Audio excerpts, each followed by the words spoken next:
Yo, people, will be saying it's your boy Woozy13. Make sure you guys like, comment, and subscribe to the channel. And yeah, let's get right into it. This is my preview for the Fulham versus Arsenal game this weekend. 5:30 p.m. kickoff UK time. You already know we're Eastern Standard Time over here, so 12:30 over here. But very big game for Arsenal. A chance to remain top of the league, possibly extend their lead, depending on how results go for the likes of Liverpool, play Manchester United, and Man City as well. Playing Everton, who they should be winning, but you never know in the Premier League.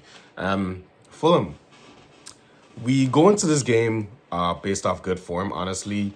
Sometimes the international break comes at a good time for certain teams. I guess you could say it came at a good time for Liverpool, considering that they were on a bad run of form. They had lost 3 games back to back to back, and they just needed a refresh. So for them, it came at a good time. For us, it came at a bad time, I would say, mainly because we have started like picking up momentum. Like, it would have been good for us to continue going on a good run, but nevertheless, it's an opportunity for us to continue keeping that good run going. And Fulham have been somewhat of a bogey team for us the last 3 seasons.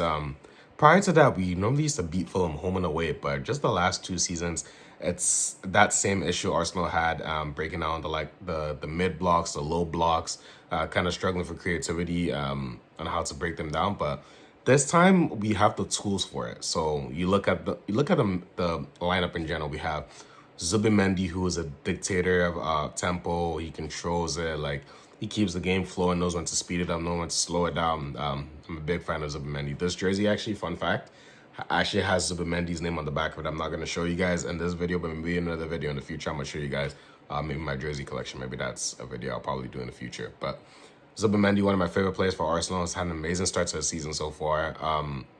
He's going to be very important into this game, how we break down Fulham's low block or mid block, and especially also because Odegaard's unfortunately going to be out now until after the November international break. So you're probably looking at maybe 6 weeks he's going to be out for, possibly longer too. And they might not necessarily just throw him straight back after that international break. So with Odegaard out, the likes of Zubimendi are going to be very important, and the likes of Eberechi Eze and also Ethan Nwaneri. So Ethan Nwaneri hasn't really had that much game time this season so far. He came on those games when Odegaard went off injured in the first half of those 2 games.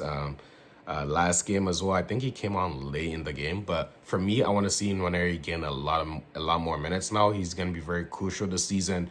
Even in general, even when Odegaard is fit, he's going to be very crucial. He had a very good season last season, and I would have liked to see him get more minutes, but I know he's going to get more minutes now, so I'm going to be intrigued to see how Arteta uses him. Obviously, first choice in that 10 position now is going to be Eze. It's up to him to really step up and claim the shirt. I've been really impressed with how he started at Arsenal so far. It's been very influential in getting us key points. That assist against Manchester City for Martinelli, very crucial in getting us a point there. And even in general against Newcastle, I thought probably was his best game. Just the positions he was picking up, the spots he was picking up, how he was rotating, making sure a football was fluid. He's definitely going to play a big part. So I'm intrigued to see how he plays this game. In terms of a starting lineup, I'm going to insert it here so you guys can take a look. I went for something a bit different. Majority is still the same, but a bit different. And just hear me out. So in goal, I went with David Raya. Right back, I went with Timber. Center back, Calafiori.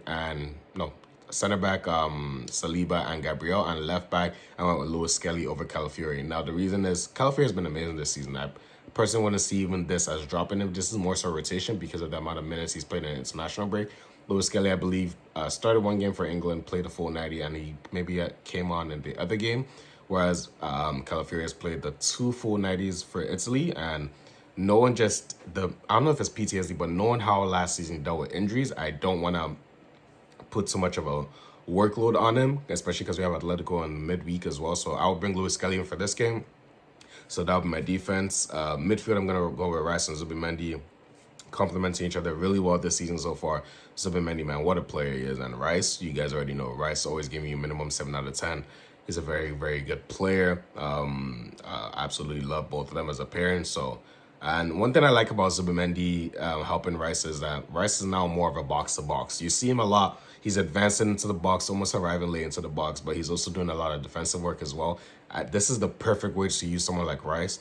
When someone like Rice is so talented, has that much quality, attacking and defensive, you don't want to just profile him into one role. You don't want to, oh, you're just a six, like don't go forward, or oh, you're just eight, like just stay up top. You want him to be in the middle. Like he can win the ball off players. He's very good at interceptions, tackles, but he can also drive.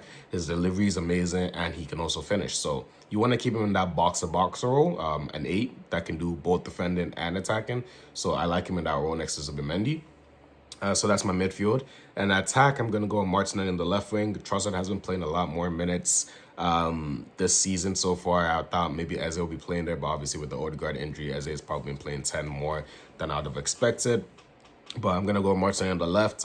He's had some really good form, and I would just start him on the left wing. Probably going to need his pace against Fulham. And his defensive work as well. He can fill in for Lewis Kelly. So I'm going to have Martinelli on the left. I'm going to have Eze in the 10. Honestly, let him cook, man. Eze has been really good for Arsenal so far. I've been liking the way he's playing, so I'm going to have him at the 10. Saka on the right, need I say anymore? Our best player, in my opinion, and he's getting into form now. Scored a banger of a goal for England international break, and also got an assist in the second game, so good to see that. And up top, I'm going to go Victor Gyökeres now. Started off well, has kind of really just, I wouldn't say faded, because he's been giving the center backs and defenders a lot of trouble. And if you look at that Newcastle game, that penalty stands. Now you're looking at, oh, maybe he takes a penalty, he scores. Stats are looking a bit better, but 3 goals so far, and I believe 7 Premier League games. If you want to count all comps, you could say 9 or 10, but he came on for a few games. He got subbed. So I'd say 3 and 7 Premier League. Not the best, not the worst, but I definitely want to see that improving, and I'm hoping with maybe Eze in the 10, more he can build that chemistry, and Eze can be providing him those crucial, through balls or opportunities for him to take some chances against Fulham and hopefully leave with the goal at least. So that's my predicted lineup. So yeah, we just have to take the game to Fulham. We have to be patient, and we need to take our chances when it comes to us. Score prediction, I'm going to go for a 2-0 Arsenal win away at Fulham. Now, usually when we play away, I tend to give the other team, like, I'll normally predict a goal for them, but our defense is so solid right now, and knock wood, I'm not jinxing anything. Hopefully everyone stays fit, but hopefully we keep another clean sheet, man.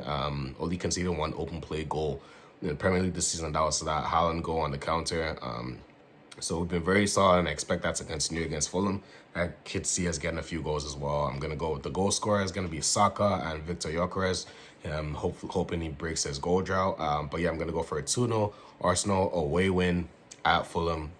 What do you guys think? Let me know in the comments. Do you agree with my predicted lineup? Do you agree with just my assessment of the game in general? I would like to know. And yeah, make sure you guys like, comment, subscribe. It's been your boy Moozy13. I'm going to see you guys in the post-match reaction.